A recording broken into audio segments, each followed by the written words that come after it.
open your coffee cup cozy or grab a cardboard piece of a similar thickness. Sketch 2 cats' silhouettes. They don't need to be exactly the same.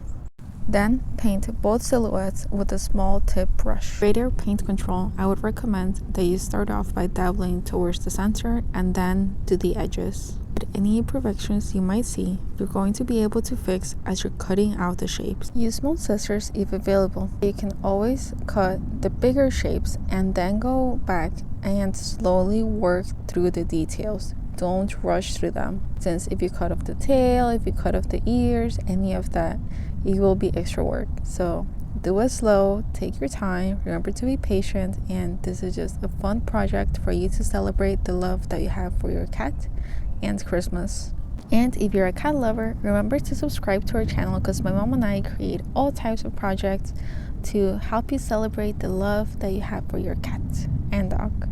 After it's cut out, don't worry too much about that excess cardboard that you might see around the silhouette of your cat. For now, we're going to just grab another piece of the cardboard because we're going to be using that at the bottom to help give it some depth and some 3D effects to your shadow box. Grab the piece of cardboard and align it to the bottom of your shadow box. Then cut off any excess, and don't worry too much about what small sections might not be completely at level with your shadow box, because we're going to be sanding it down, because yes, you can sand down cardboard. Before moving forward, finish painting any of those edges that might have looked a little rough from your initial cutting of the silhouettes. Grab another cardboard piece or cozy and cut it to size.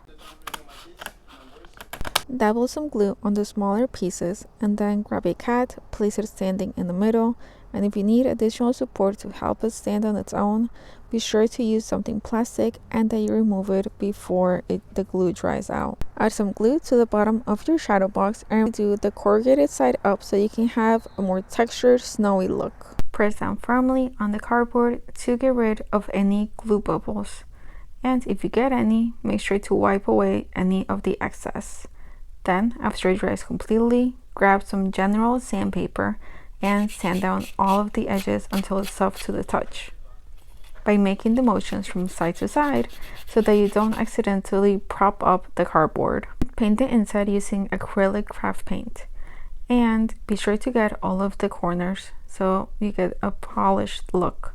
Then on the outside, we're gonna do it a little bit more rustic, so just do a light coat and then go back in to fix any mixed spots, but try not to oversaturate it. After the silhouettes and paint dries, use a semi-wet brush to do a quick sketch of Meowy Christmas.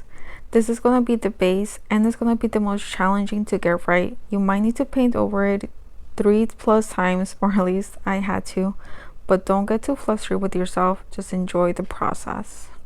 And once you have the perfect lettering, go over it with a wet brush so you can get a more defined look. Now you can layer as much as you'd like, but just remember that the more that you do, the more brush control that you're going to need. Afterwards, with a dry brush, create asterisks for a snowflake falling effect, so it gives it that whimsical, happy look. After you finish, grab a cat silhouette and add some glue to the bottom. Place it along the middle, press it down, and repeat the same for the second silhouette. Figure out where you want it to be, and once you're ready, use a pen, pencil, or pen to apply some pressure to the back and to the front so that it glues correctly, and begin painting the ground white. Next, apply the glue generously, keeping in mind that any clumps are gonna be like piles of snow. Then use a brush to spread it along the bottom to make sure you get it all around the back and the cardboard crevices. Now, you also want to add it vigorously around the cat shapes for a more textured look. Then add the glitter, so you can pour it all over the glue so that you can't see the glue anymore. And don't worry too much about the silhouette or the paint because it's gonna be easy to clean up since these are already dry. Add more glue and more glitter as needed to fill up any gaps, and then add dots of glue around the background to create some asterisks to create some extra sparkles for your shadow box. After you let it dry completely, use a dry brush to remove any excess glitter and push towards the bottom. Remember to be extra gentle on the silhouettes since they are intended to be a 3D effect. Then grab some white paint and softly outline some of the sparkly snowflakes so you get a more artsy look. Then seal your painting by starting off on the outside, removing any unwanted specks, layering the sealer, and then letting it dry. Once it dries, then begin sealing the inside.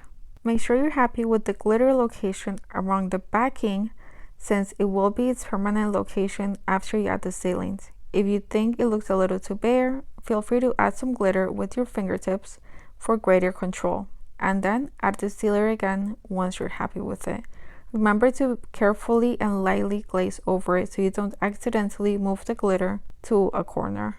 Remember to also seal the sides of your shadow box, and if needed, tilt the artwork towards the lights so you can see any spots that you missed, which will be easily recognizable since the majority will be very shiny.